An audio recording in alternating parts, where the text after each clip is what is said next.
From the seat of our government, Washington, D.C., UFO Cover-Up Live. Earlier in the show, we met Bill Moore. Joining us now is Jamie Chandere, a television producer and director. Both began regular contacts with government agents regarding UFOs 6 years ago and amassed an enormous quantity of information about the government's UFO program. Welcome, gentlemen. Bill, tell us how you first got involved.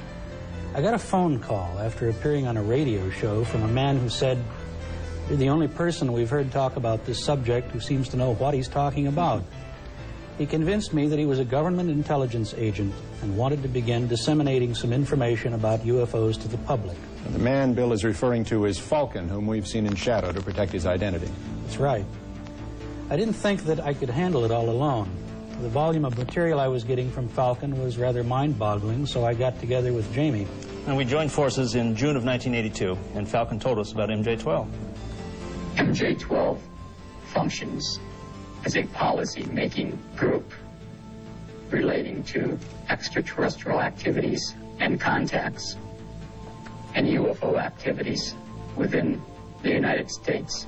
They make the policy, obtain presidential approval, and then field activities implement the policies.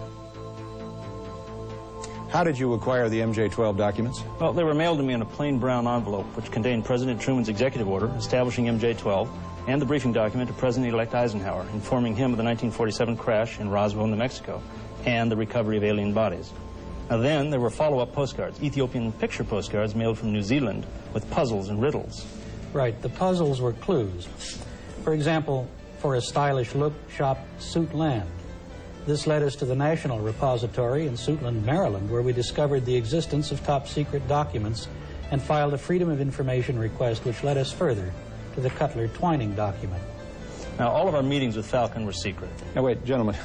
Riddles, postcards, secret meetings, code words. Didn't you suspect somebody was pulling your leg? Well, we always look for a hoax, but within every clue, there was always some verifiable fact. So you were able to verify MJ-12? Validating MJ-12 was difficult because we couldn't find any government agency that would admit publicly that they were aware of MJ-12's existence. Well, so without validating it, how do you get from there to here? Well, after hundreds of hours of research, we're working with experts trying to validate the documents. But most important, the contacts have grown to include Falcon and 9 other government agents. And why do you believe them? Well, because we've been able to meet with them, we've been able to check and verify credentials, and it's clear that they are in secret, need-to-know positions. Falcon's position, for example, gives him access to the MJ-12 infrastructure. Why don't we just hear it in his own words? MJ-12 was a group of people within the government. MJ-12 was created by President Truman in the early 50s. And their job was to investigate, keep track of information pertaining to UFOs. Part of their job was scientific advancements. But their primary purpose was to keep track of the information coming in on UFOs and to analyze the information, both scientifically and in a way that would advance our technology. There are government officials and elected officials that are automatically briefed on the existence of the MJ-12 activities. These officials include the President, the Vice President, as elected officials, the Director of Central Intelligence, and the Director of the National Security Agency. The MJ-12 policy is headquartered at the Naval Observatory in Washington, D.C. The United States Navy has the primary operational responsibilities of field activities relating to the MJ-12 policies. All information gathered in the field, not necessarily by Navy personnel, is transmitted to the Navy for analysis.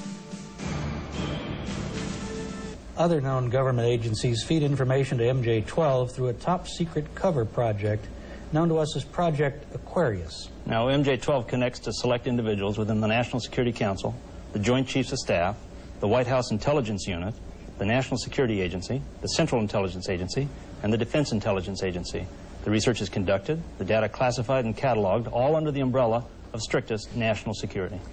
The MJ-12 table of organization created by Moore and Chanderet purports to give us an understanding of a complex intragovernmental chain of command existing solely to oversee, organize, and administer the data on UFOs and ETs. Gentlemen, thank you very much. Thank you. When we come back, Falcon and Condor's stunning revelations on the existence of extraterrestrial aliens. Stay with us.